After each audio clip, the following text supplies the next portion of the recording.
հայք ընտրությունները մոտենում են եւ ընտրությունների մոտենալուն զուգահեռ արդեն ավելի ակնհայտ է դառնում այս ընտրությունների աշխարհաքաղաքական բնույթը։ Ընդհանրապես հիմա ցանկացած երկրում, նույնիսկ փոքր երկրում իշխանության փոփոխությունը բերում է աշխարհաքաղաքական փոփոխության, որտեղ աշխարհը դինամիկ փոփոխության մեջ է եւ բոլորը բոլորին դեմ են։ Հիմա Հայաստանի ընտրությունների նկատմամբ շատ լուրջ հայտարարություններ են արվում։ Մենք տեսանք Եվրոմիությունից 40 քանի երկրների ղեկավարներ եկան Հայաստան, ինչի համար սին խոստումներով, անիմաստ հռչակագրեր ստորագրելով իմաստը այս գործող վարչապետի PR անելն էր, հա,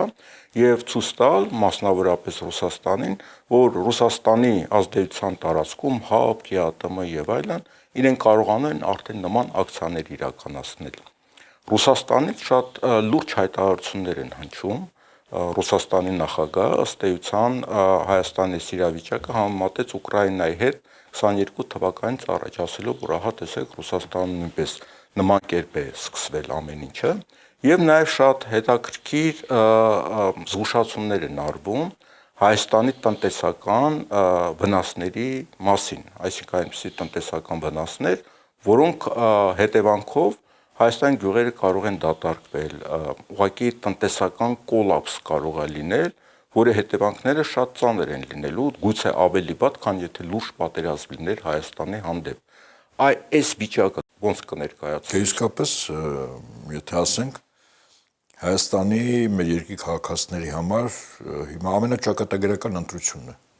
լինելու հունիսի 7-ի ընտրությունները, այդպես եմ ես գնահատում, որովհետև այո, համակարծիք եմ, Հայաստանի օրվա իշխանությունները հիմա է այդպես տեսանել լինում, որ 2018 թվականին երբ բերվեցին իշխանության, իրենց խնդիրը կոնկրետ մեր տարածաշրջանից, մասնավորապես Հայաստանի Հանրապետությունից Ռուսաստանին դուրս դնելն էր, եւ ռազմական առումով, եւ տնտեսական առումով, եւ քաղաքակրթական առումով, բոլոր առումներով Հայաստանում դե Ռուսաստան ներկայացված չլինի։ Ինչու՞։ Այսինքն ինչու է նման խնդիր դրվում, օրինակ Եվրոպայի մի շարք երկրների, որոնք ավանգարդում են, որոնք շոքեքաշն են եվրոպական երկրները եւ ՆԱՏՕ-ի անդամ երկրներ միաժամանակ ասենք, հա, Բրիտանիան, որը Եվրամիության անդամ չի, բայց ՆԱՏՕ-ի անդամն է, Գերմանիան, Ֆրանսիան, ինչու նման խնդիր դրել։ Վերջին հաշվով Ռուսաստանում իշխանափոխություն իրականացնելու ծրագրից հավաքական արևմուտքը այդ մտքից հետ չի կանգնել։ Այնինչ հիմա տեղի ունենում Ուկրաինայում, բուն նպատակը ոչ թե ուկրաինական տանկերը Կրեմլի պատերի տակ հասնելն է, այլ ստեղծել մի վիճակ, որտեղ Ռուսաստանում 100 հազարավոր զոհերի տնտեսական ծանր խնդիրների, ճգնաժամի, սովի եւ այլն պայմաններում Ռուսաստանում աշխատի 5-րդ, 6-րդ շարասյունը, որպեսզի Ռուսաստան լինի իշխանափոխություն, որտեղ ներկայիս վարչակազմը չի ենթարկվում գլոբալիստների կողմից խաղի կանոններին։ Ընդվզել է, ընդ որում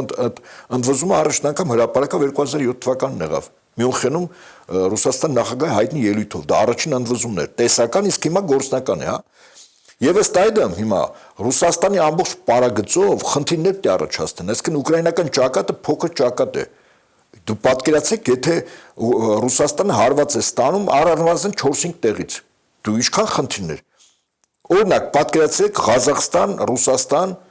լարումների մեծ դաշտ է ստեղծում եւ Ղազախստանում, ասենք, կուտակված մի քանի միլիոնանոց ահաբեկչական խմբավորումները 7-8 հազար կիլոմետր չպաշտպանված Ռուսաստան-Ղազախստան սահմանից փորձում են թափանցել Ռուսաստան։ Ասեմ ձեզ, մեզ լսողներին, ռուս-ուկրաինական ճակատը շփման գիծ 1200 կիլոմետր, ամեն քառակուսի մետրի վրա մարդ կա, մեղմ ասած, հսկողության տակ է, իսկ հիմա Ղազախստան-Ռուսաստան սահմանը նայեք, անպաշտպան կիլոմետրով ընդհանրապես սահմանային մի հատ անցակետ։ Սա Ղազախստանի միջինասիական ուղղությունը, հարավային Կովկաս ուղղությունը, դեպի հյուսիսային Կովկաս։ Այո, հարավ-կովկասյան 3 հանրապետությունները պետք է պատրաստեն Ռուսաստանի դեմ պատերազմի։ Կարող արտառոց է այս պայն դա հնչում։ Հայ խոսքդ կտրեմ, տես, ուրեմն Ուկրաինայի նախագահ Զելենսկին եկավ Երևան եւ եկավ Բաքու։ Այո։ Բաքուն ըստ էության Ուկրաինայի դաշնակիցն է, զենք է մատակարարում, օգնություն եւ այլն հայտարարություններ է անում Ռուսաստանի դեմ։ Տարածքային ամբողջականություն է պաշտպանում Ուկրաինայի։ Բայց Զելենսկին ոչ թե Բաքվում հայտարարություն արեց, որ ինքը կարող է ռմբակոծի զորահանդես, այլ Երևանից հետ հայտարարություն անում։ Բաքվում նման հայտարարություն չի անում։ Այսինքն Հայաստանին ներքաշում են ըստ էության պատերազմական գործողություններն որպես կողմ։ Այսինքն սա շատ վտանգավոր երևույթ կարող է լինել Եվ նաև շատ հետաքրքիր նախ Պուտին այս Հայաստանի վարչապետի հանդիպումից հետո Ռուսաստանի փոխվարչապետը Օվերչուկը շատ ծավալուն հոդվածով հանդես եկավ 10 հարցազրույցում, դե պարզ այդ հարցազրույց չէր, դա պատրաստված հարցազրույց էր, որտեղ ցույց է տալի ինչ վտանգներ կարող է ունենալ Հայաստանը, եթե տնտեսական հարաբերություններ խզվեն։ Պատահական չի, որ Պուտինի այս վարչապետի հետ Պուտինից վերջի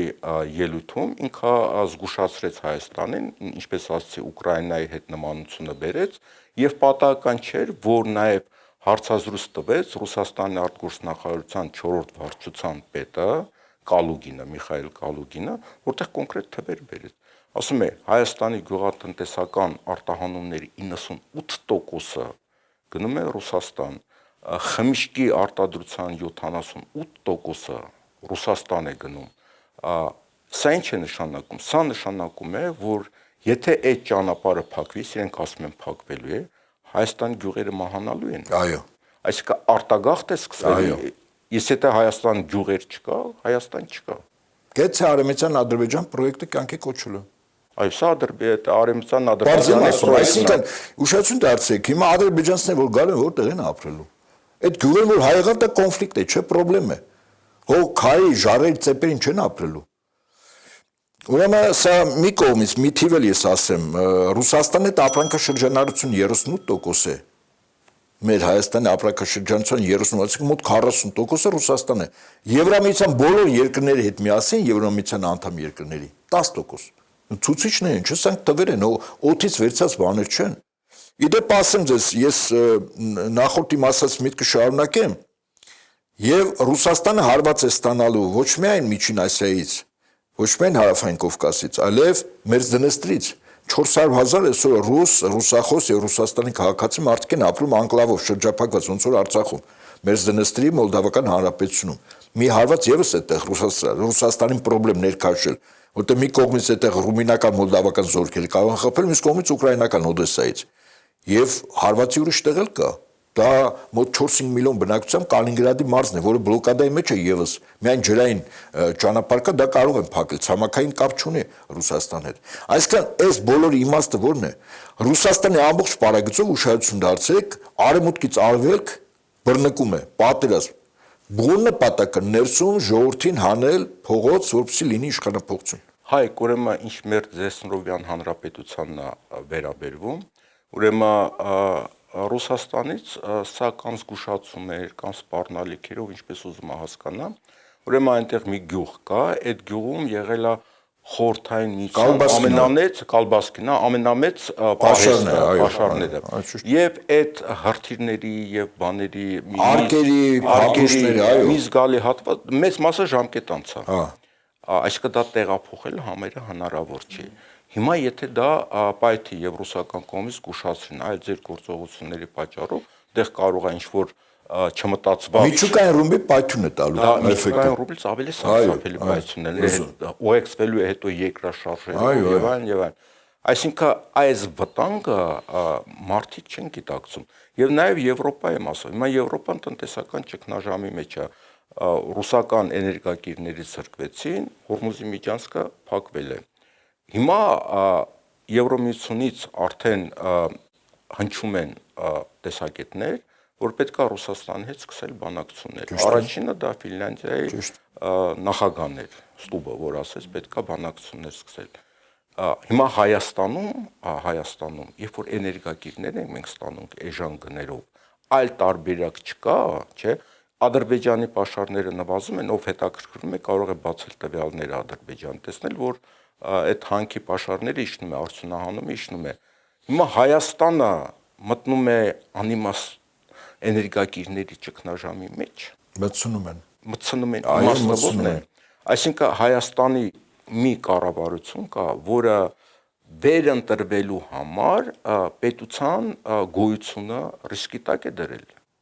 Ռիսկի չէ, կոնկրետ չգոյության տակ է դնում։ Ինչ ռիսկը դեռևս կարող է լինել, կարող է չլինել։ Ես վստահաբար եմ ասում, առարկան համոզված եմ ասում։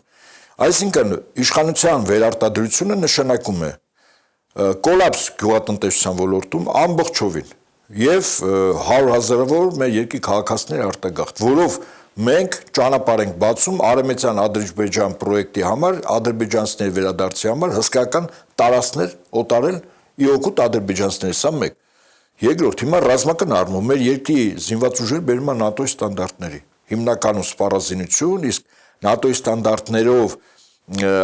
արտադրված ինքնաձիգից սկսած հրետանին զենթահրթիռային կայանքները տրամագծերը փամփուշտից մինչև ար-քրթիր տարբեր են։ Հիմա մենք բերում ենք ՆԱՏՕ-ի ստանդարտներով, մեր սպաները վերապատրաստում են այս բանի ՆԱՏՕ-ի երկրներով, հա, որոշ երկրներում։ Մեր բանակում ներկայացված են բարձրաշան զինվորականներ ՆԱՏՕ-ի երկրներից, որոնք փորձում են իրենց գիտելիքները փորձառություն տալ մեր բանակի սպայակազմին, կրտսեր եւ ավագ սպայակազմին, այո։ Եվ հետեւաբար այս ամենը ինչի համար է արվում։ Սա ինձ ոչ թե հիշեցնում է, ես կարծում նույն պրոյեկտն է, ուղղակի կուրատորն է փոխվել 1918 թիվ փետրվար մարտ Անդրկովկասյան Սեյմ, Հարավկովկասյան 3 հանրապետությունների միացյալ բանակ Բրիտանիայի արտաքին մի 5 հետախուզության ղեկավարության ներքո բոլշևիկյան Ռուսաստանի դեմ ճակատ բացելու հարավի ուղղությամբ։ Նույն բանը հիմա արվում է, ուղղակի այստեղ հիմա կուրացիան դրված է Ֆրանսիայի վրա։ Հայկ, վերադառնանք տնտեսական հարցերին կամ ավելի շուտ սա ավելի լուրջ հարց է։ Ուրեմն ամբողջ աշխարհում սպասում է պարենային ճգնաժամ։ Այո, հարյուրավոր միլիոն մարդիկ կարող է սովի մատնվեն, ու ասում են հիմնականում աֆրիկյան երկրներում կլինի, բայց ոչ միայն աֆրիկյան երկրներում։ Այսինքն, երբ որ Հորմուզի բանը փակվել է, մինչև այդ Ռուսաստանի էներգակիրները, այսինքն դա միայն էներգակիրներ չեն, դա պարարտանյութեր են, դա տարբեր նյութեր են, որ արդեն գյուղատնտեսություն, գյուղմթերքի արտադրություն, այսինքն համաշխարհային տնտեսություն բոլոր առումով համապարփակ ինքը կոլապսի մեջ է հայտնվել։ Հիմա, այսինքն աշնանը եւ մյուս տարի սովի լուրջ վտանգ կա։ Հիմա վերադառնանք այս Կալուգինի Ռուսաստանի արտգործնախարարության 4-րդ վարչության պետի, որը SNG երկրներով է զբաղվում, մի նախադասություն, որ ասում է այն պարենը, որը Հայաստանը կարող է ստանալ, դա Ռուսաստանից է ցորեն եւ այլն եւ այլն։ Դա իրականություն է։ Եթե դա չի լինում, այսինքն մենք սովի առաջ ենք կանգնում։ Դե հիմա մեզով է տալու այդ դեպքում։ Հացատիկով է տալու։ Եկեք կառարկայական խոսենք։ Ո՞վ է տալ, որ երկիրը։ Ղազախստանը, Ուկրաինան։ Ինչու։ Իրեն նույն խնդրեմ ինչա իրենց մոտ չկա։ Դա 1991-92 թիվը չի, որ մենք շրջափակված ենք, խնդիր ունեինք հացահատիկի, այլ երկրներ տալիս են։ Մասնապես մեր հացահատիկի մի մասն էլ Թուրքիայով է մտել, եւ դա իրողություն է։ Բայց այդ երկրները ժամանակ պարենային անվտանգության խնդիր չունեին իրենք։ Իսկ հիմա երկիր մոլորակի ցանկացած պետությունն է այդ ճգնաժամի մեջ հայտնում։ Ինչու մեզ պետք է տան։ Կամ նույնիսկ եթե տան գինը ո՞րն է լինելու։ Գին են ուզելու։ Այդ նույն Ադրբեջանը, այդ նույն Թուրքիան, այդ նույն Ղազախստանը գին են ուզելու մեզանից։ Ինչ են տալու գինը։ Սունիքը։ Ինչու՞ միայն Սունիքը։ Արեմեցյան Ադրբեջան հետ կապված բանում Բաքվում մեծ միջոցառումներ է սկսել, դա արդեն պետական մակարդակով անթաքույց եւ Ալիևի բառամթերքը, որ եթե Փաշինյանը չվերարտադրվի, այստեղ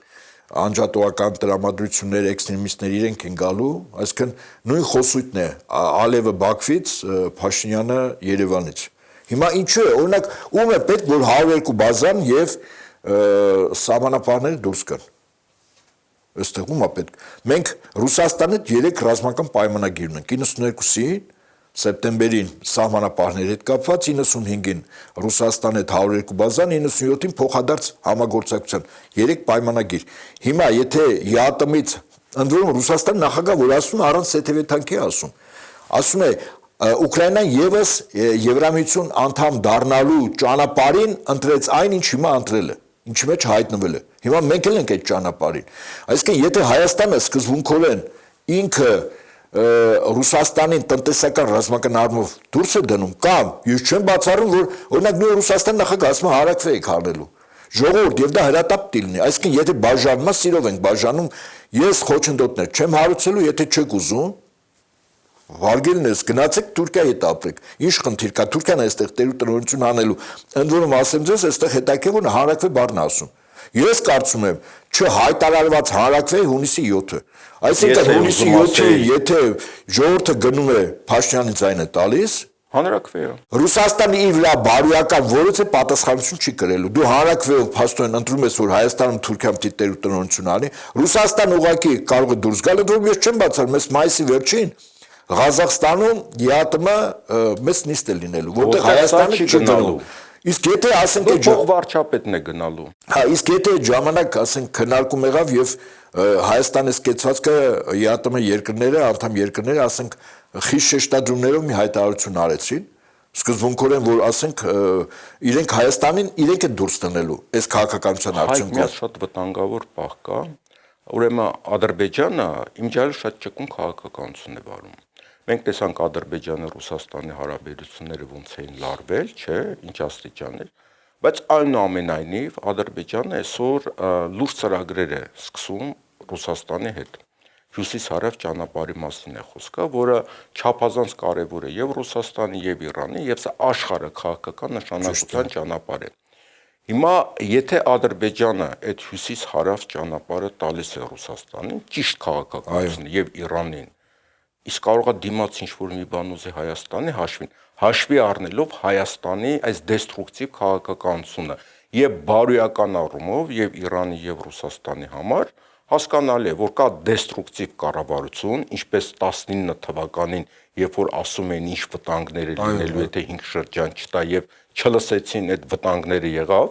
հիմա նորից ասում են, եթե Ադրբեջանը իրան ճիշտ է պահում, ճանապարհ է բացում հյուսիս-հարավ, Հայաստանը նման պահվածք ունի, ապա կարող է Ադրբեջանը դիվիդենդներ ստանա Հայաստանից եւ դա արդար է լինի մեր հանդեպ։ Տրամաբանորեն ինչ որ ասում ես, դա իրոք այդպես է, բայց եկեք մյուս կողմից նայենք, որքան Եվրամիությունը եւ Եվրամիության ՆԱՏՕ-ի անդամ երկրները Հայաստանը վերցնում են իրենց շոշափուկների կամ իրենց ակցիանի մեջ, այդքան Ադրբեջանի ղեկավարի հռետորաբանությունը Եվրոպայի նկատմամբ ավելի խստանում, ընդդեմով իդեպ։ Հաշվի առնելով, որ նույն Եվրոպան կախված է ադրբեջանական նավթից, հետաքրքիր է, չէ՞։ Այսինքն Ադրբեջանի ղեկավարը ամենայն հավանականությամբ հաշվել է, որ եթե Հայաստանը ամբողջովին հայտնվելու է Եվրոպայի գրկում, Ռուսաստանը այստեղից դուրս է գալու, սկզբունքորեն անպաշտպան է, իսկ ինչու է ժամանակ Հայաստանը չստորագրի կապիտուլյացիոն պայմանագիր։ Եվ ոչ թե 300,000, այլ ոնց որ Ալիև անցյալ տարի սեպտեմբերին ՄԱԿ գագաթնաժողովի ժամանակ 87-րդ նստաշրջանի ասես 1 միլիոն մարդ 300,000 չի ասի, 1 միլիոն փախստական իրենք ունեն։ Սա նշանակում է, որ այդ ժամանակ Ադրբեջանի ղեկավարության ամենակոշտ կեցվածքով մեծ հաշվով պայմաններով, որը նույնական է որպես կապիտուլյացիոն պայմանագրի ստորագրում, Ռուսաստանը որից է կեցված եւ Իրանը որից է կեցված չեն դրսեւոր, այդ ձեր ասացի ես որպես հետեւություն դա եմ վերցնում, որտեղ Ադրբեջանի քաղաքականությունը Ռուսաստանի համար ստրատեգիական հյուսիս-հարավ Միջանցքի Ռուսաստան-Իրան կապող երկաթուղի եւ ավտոմոբիլային ճանապարհ, եթե Ադրբեջանը տրամադրում, իսկ ակնհայտ է, որ ինքը տրամադրելու է, ապա իր կեցվածքը Հայաստանից առավելագույն ստանալու չի արժանանա Ռուսաստանի եւ Իրանի դիմադրության, իսկ ինչու՞ պետք է արժանանա։ Հայկ, արի վերջում մի հատ sense մի տարբերակ դիտարկենք։ Իսկ գուցե Հայաստանի այս գործող վարչապետը, որը ոչ մի կարմիր գծեր չունի, որը որևէ սկզբունքներ չունի, իսկ ոչ մի բան չունի։ Ինքը ունի մի այդ մի խնդիր իր աթոռը պահելու հայտնի պատճառներով նաև իր անվտանգության հարցն է։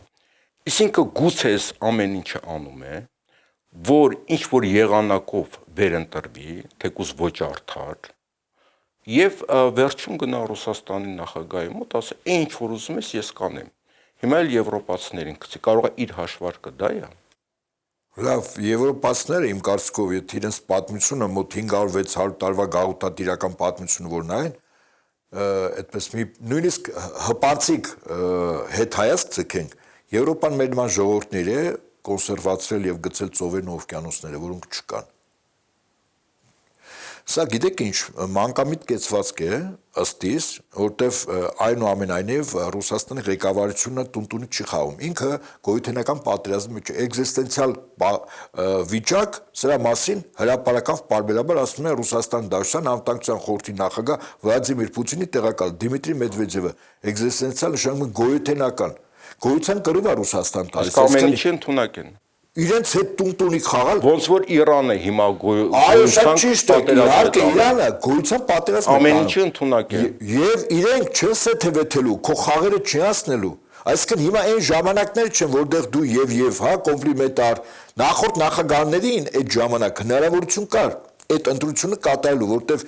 աշխարհի նոր կառավարման ձևը դեռևս այն ժամանակ չէր որոշել եւ մրցակցություն եւ մարտարավեր նետված չէր, ասենք մոնդիալ աշխարհին, իդեմս գլոբալիստների կամ մոնո աշխարհին, որտեղ Միացյալ Նահանգները մագաշարժում ուզում է միակ գերտերությունը, չէ՞, դառնալ չկար այդ ձեռնոցը նետված։ Հիմա այսօր գնում է նոր աշխարհակարգի ստեղծման գործընթաց եւ այդ ժամանակ յուրաքանչյուր պետություն, եթե իր համար գնահատականը գոյութենական է, ապա առանց սեթեվե թանքի, առանց այսպես խղճի խայծ զգալու, իրեն կանեն քայլեր, որը նախքին իր բարեկամը կարող է դառնա թշնամի եւ ինքը վերաբերվի մեզ հետ այնպես ինչպես թշնամուն է վերաբերվում։ Այստեղ պետք չի ասել, բա ինչու ռուսները այսպես արեց, ինչու Ռուսաստանը այսպես է, որտեղ դու ես այդպես անում։ Իդեպ ասեմ ձեզ, Ռուսաստանը մեզ համար տնտեսական անվտանգային վահան է։ Հիմա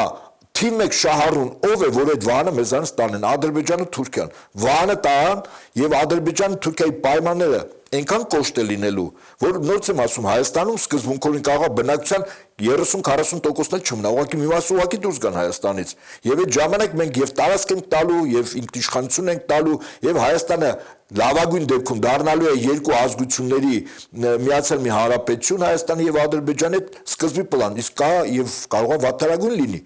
Այսինքն ռազմական ագրեսիա, որտեղ այո, Ռուսաստանը եթե իր ռազմական պայմանագրերը Հայաստանի ցանկությամբ ղեկավարության չեղարկում է, տեսականորեն նայենք իմ նշած 3 պայմանագրերը, այդ դեպքում ով է տերը լինելու։ Եվ եթե Ադրբեջանը տարածք է վերցնում, ասենք մենք դիմեցինք եվրոպական երկրներին, Եվրամիությանը, ՆԱՏՕ-ին, ՄԱԿ-ին, որից մեկը չի օգնելու։ Եվ դառնալու է ձայն բարբարո անապատի։ Եվ իրենք ազնվորեն ասում են, որ մենք մեր վրա որևէ պարտավորություն չեն վերցնում։ Հայք վերջում մի հատ փիլիսոփայական հարցադրում։ Ուրեմն պատմության մեջ եղել են ազգեր եւ ժողովուրդներ, որոնք ինչ որ որոշումով գնացել են ինքնասպանության եւ լքել են պատմության պատերադեմը։ Գուցե եկել են ժամանակը, որ հունիսին հայ ժողովուրդը իր ինքնասպանության որոշումը պետք է կատարի։ Հիմա նույնիսկ մեր այս հաղորդումը նաեւ նպատակ է հետապնդում, որպեսզի այդ ընթացքը այդպեսին է, ես համակարծիք եմ, այդ ընթացքից փորձենք, հա, մեր երկրի քաղաքացիներին, մեր արունակիցներին, մեր քույրերին, եղբայրներին, Հայաստանում ապրող ազգային փոքրամասնությունը հետ կանգնեցնել այդ ընթացքից։ Հակառակ դեպքում, եթե հունիսի 7-ին վերարտադրություն է եւ մենք կորուստների մի հսկայական շրջապտույտի մեջ ենք հայտնվելու, այդ ժամանակ իսկապես մեզ որևէ մեկը չէ օգնի։ Իդեպ ասեմ, այսպեսի մի ճգնաժամի առաջ լրջագույն անվտանգային սկզբից մեր ժողովուրդը կանգնեց 1918 թվականին, մայիս 28-ին մեր լինելություններ, այսինքն եթե մենք Սարդարաբադում պարտվեինք,